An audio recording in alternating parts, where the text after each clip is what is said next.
Hi friends, எல்லாருக்கும் என்னுடைய இனிய பொங்கல் தின நல்வாழ்த்துக்கள். Happy Pongal to all. இன்றைக்கி என்ன பண்ணியிருக்கேன் அப்படிங்கிறது பார்க்கலாம்.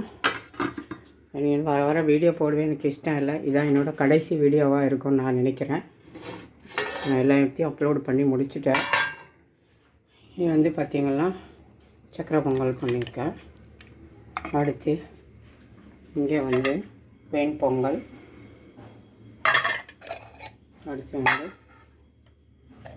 அடுத்து சட்னி பண்ணியிருக்கேன். அடுத்து மதியம் சமையலும் நான் சேர்த்து செஞ்சிடுறேன். அதனால் செஞ்சுட்டேன். பட்டாணி உருளைக்கிழங்கு பொரியல். இங்கே வந்து மஞ்சள் பூசணிக்காய் பொரியல். அடுத்து இங்கே வந்துட்டு நல்லா வரும் மஞ்சள் பூசணிக்காய் போட்டு டிஃபன் சாம்பார் மாதிரி பண்ணியிருக்கேன். சூப்பராக இருக்கும். வடை எல்லாத்துக்கும் தொட்டு சாப்பிட்றதுக்கு. எல்லாமே முடிச்சாச்சு. ரசம் இருக்குது. இப்போ ரைஸ் வந்து இங்கே தான் இப்போ கழுவி வச்சுட்டேன். அடுத்து இங்கே மெதுவடைக்காக உளுந்து அரைச்சி இஞ்சி பச்சை மிளகாய் எல்லாம் அரைச்சி சீரகம் போட்டு வச்சுருக்கேன். இப்போ வந்து எண்ணெய் காஞ்சிட்ருக்குது. நம்ம வந்து வடையை போட்டுக்கலாம்.